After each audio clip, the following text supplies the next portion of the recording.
The courtroom was silent. The air was thick with tension, heavy enough to crush a man's breath. Reporters filled the benches, cameras ready, pens poised. In the center of it all stood one man, Mohammed Zahid, 65 years old, once a respected trader in the local market of Rochdale. His face, calm but hollow, betrayed no emotion as the judge lifted the sentencing papers. Today's story takes us deep into the dark corners of power, corruption, and cruelty, a chilling case that shocked an entire community. It's the story of a man who thought he could control everyone around him, until justice finally caught up. For years, he hid behind charm, money, and influence, preying on the vulnerable while the world looked away. But as the truth began to unravel, the lies he built his life on started to crumble, piece by piece. Stay with me, because what you're about to hear isn't just a story about crime. It's about how evil can wear a friendly face, and how karma never forgets. For over 2 decades, Zahid had walked freely among the people, laughing, greeting neighbors, and pretending to be a pillar of the community. But beneath that facade lay a darkness that had destroyed lives.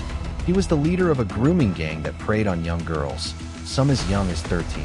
Vulnerable, lost, looking for affection. He gave them attention, alcohol, and promises of love. And then, he took everything from them.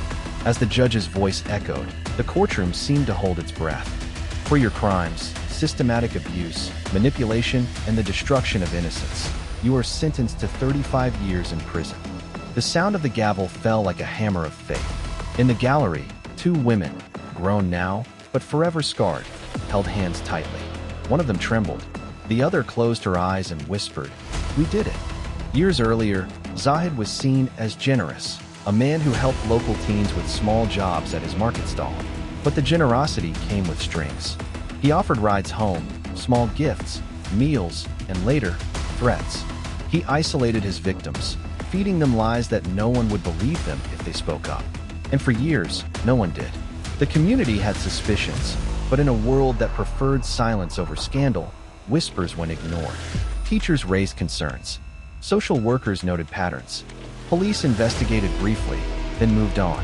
Every missed sign became another opportunity for the abuse to continue. The system failed them. The people failed them.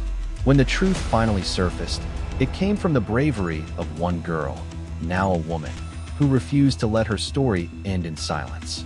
She walked into a police station, trembling but determined. Her voice cracked as she told her story, but once she began, she didn't stop.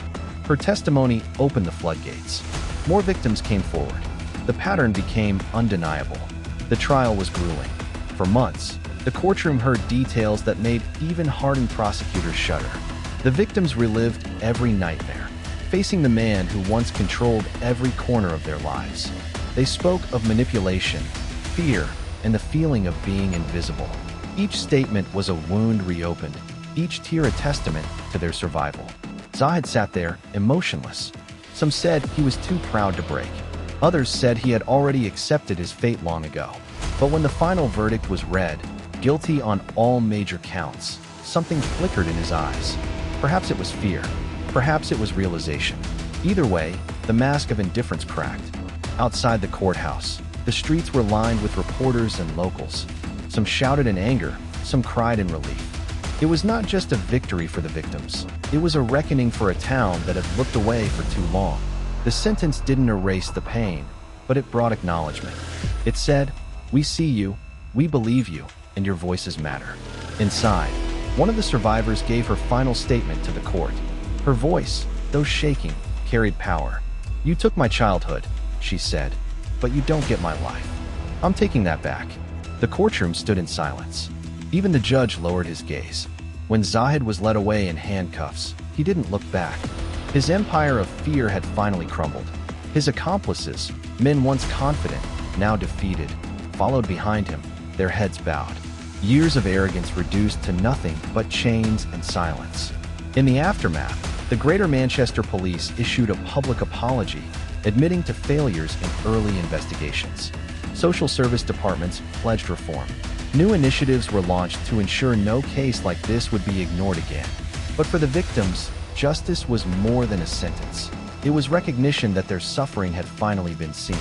One of the survivors later told a reporter, We were invisible girls, forgotten by the system. But not anymore. The scars are still there, but so is the strength. Her words spread across headlines, inspiring others who had stayed silent to come forward with their own stories. Months later, outside the market where Zahid once stood proudly, a small memorial was built, not for him, but for the girls who survived. Flowers, candles, notes of hope. Each message told a story of endurance. We survived. We are not alone. Never again. As years passed, Rochdale became a symbol, not just of failure, but of redemption. Communities came together, schools taught awareness, and parents learned to listen more closely. The name, Zahid, became a reminder of what happens when society turns its back on the vulnerable. In his cell, Zahid grew old. Time stripped away his arrogance, leaving only regret and silence. Every night, the walls whispered names, the names of those he hurt. And in that solitude, justice completed what the sentence began. Justice doesn't always roar. Sometimes, it whispers through the voices of the broken who refuse to stay silent. The story of Muhammad Zahid was not just about a man and his crimes. It was about a system forced to confront its own blindness, a town reclaiming its conscience, and survivors who turned their pain into power. And as the camera fades, one message lingers in the air like truth itself. Evil hides in plain sight, but it cannot outrun the light of justice forever. Stories like this remind us that no matter how dark the world can get, truth and justice always rise to the surface. What do you think? Did this man get the sentence he truly deserved? Share your thoughts in the comments below, because your voice matters. And if you believe in stories that expose the truth, reveal hidden lessons, and remind us of the power of justice, don't forget to subscribe and join our community. There are more real stories waiting to be told, and you won't want to miss the next one.